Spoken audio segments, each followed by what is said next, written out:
You know that feeling.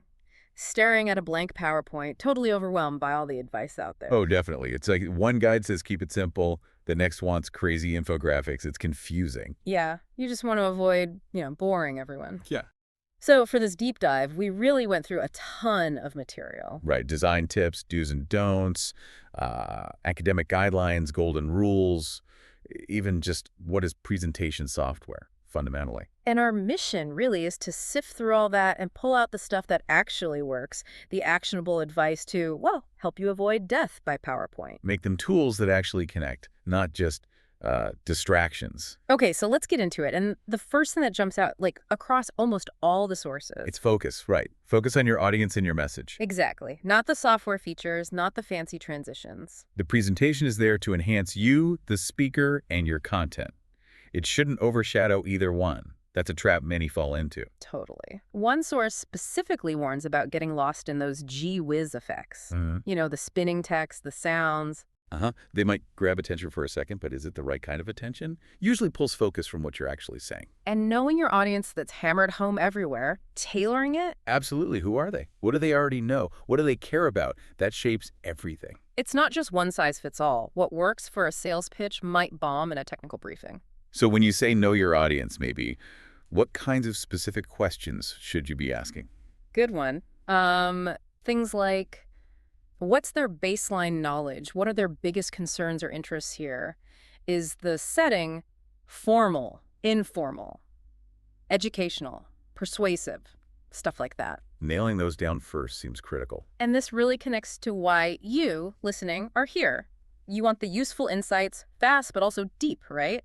Understanding the why behind a design choice, not just the what makes it stick. Exactly. It's about grasping the core communication principles, not just memorizing a checklist. Okay, so audience and message are clear. Then comes the content itself, what actually goes on the slides. And this is where that tension lies. Content versus design time. It's so easy to get sucked into tweaking fonts and colors for hours. Right. But the consensus is content first. Get your message solid. Design helps it land, but it can't save weak content. The design should make the content shine, basically. Well put. Slides are illustrations for your speech. Visual aids. They aren't the script. They aren't a handout you just read aloud. Which brings us straight to keeping things concise. Almost every source screams this.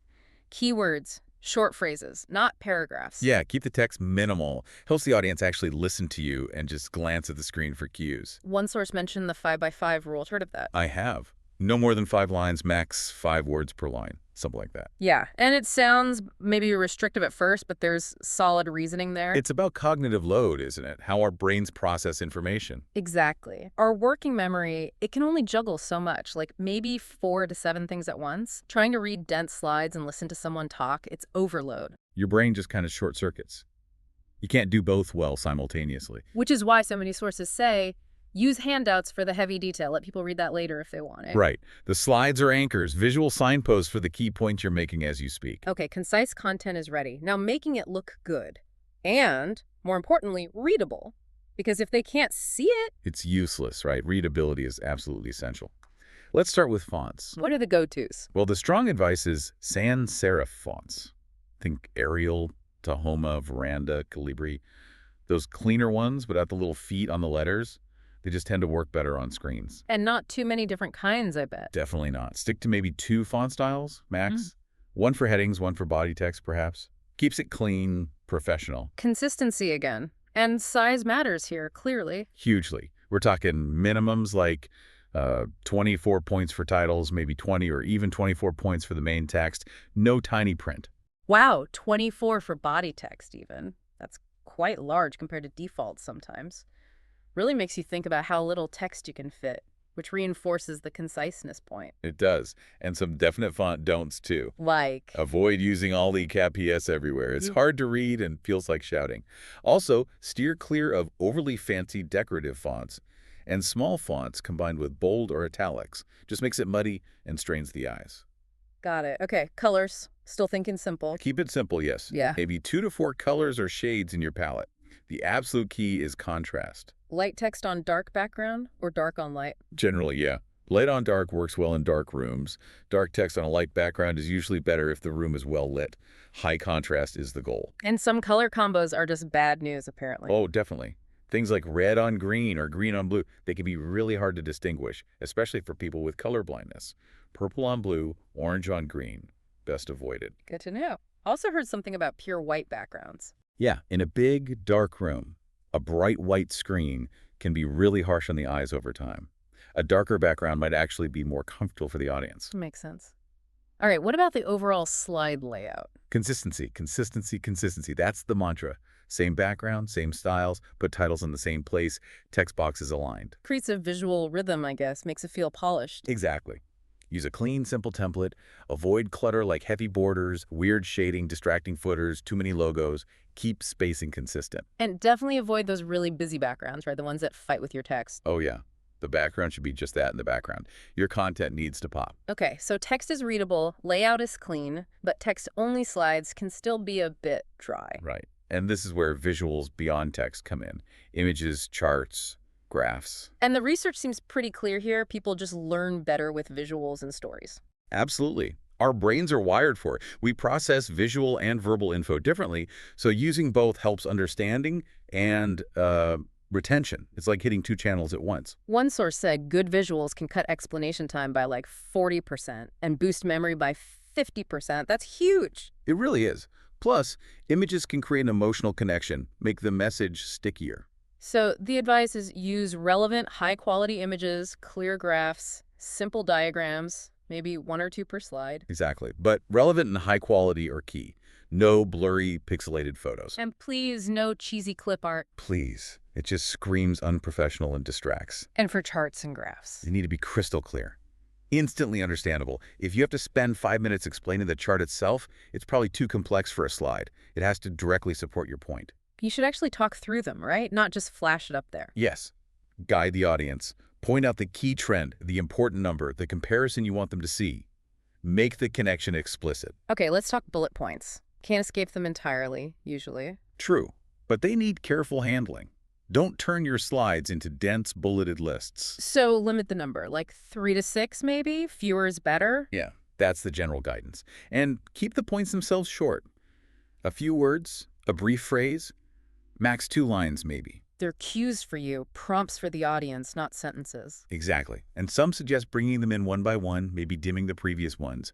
Helps keep focus. No crazy animations needed for that, just appear. Ah, animations and transitions, the danger zone. Use them sparingly, like really sparingly, and with purpose. What purpose? Maybe to subtly reinforce a key idea or create a very simple flow. But avoid the flashy, distracting stuff. Bouncing text, spinning slides. No. It just pulls focus and can get annoying fast. Yeah. Stick to one simple type if you use them at all. Yes. Keep it consistent and subtle. Or just skip them entirely, honestly. And don't forget a conclusion slide. Right. Wrap it up. 3 to 5 key takeaways. Reinforce that core message one last time. And maybe the biggest point of all, don't just read your slides. Please don't. They support you. You are the presentation. Talk to the audience. Use the slides as prompts, as conversation starters. Requires practice, though. Absolutely. Practice, practice, practice.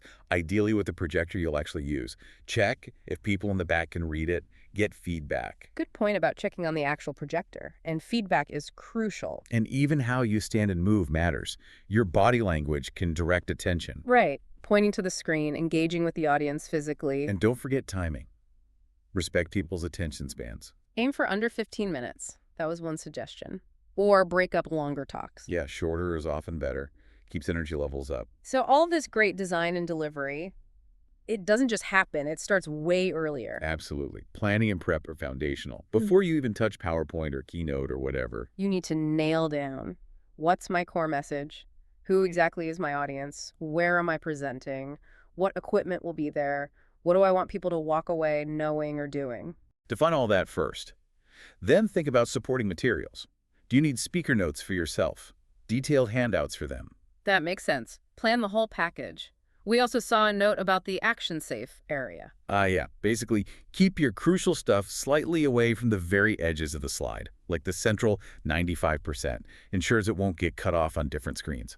Practical tip. And a really important legal point, too. Copyright. Crucial. If you're using images, videos, anything you didn't create, make sure you have the rights or permission to use it. Don't just grab things from Google Images. Okay, so let's try to wrap this up. Key takeaways seem to be: Prioritize your audience and message. Always. That drives everything. keep slide content concise, visually clean, readable. Less is almost always more on the screen. Use visual, strategically good quality images. Clear charts to boost understanding and make it stick, not just decoration. And remember, you are the presenter. Practice your delivery, engage the audience. The slides are just your backup. It all boils down to enhancing communication, right?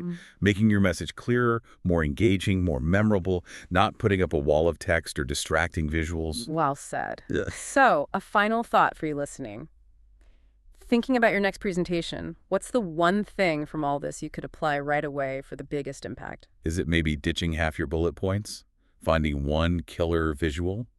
Or just practicing your opening until it feels natural? Yeah, moving beyond just information delivery to creating a real experience. That feels like the goal. Definitely something to chew on. Maybe next time we could dive into visual storytelling specifically, Yeah. or advanced delivery techniques. Could be interesting.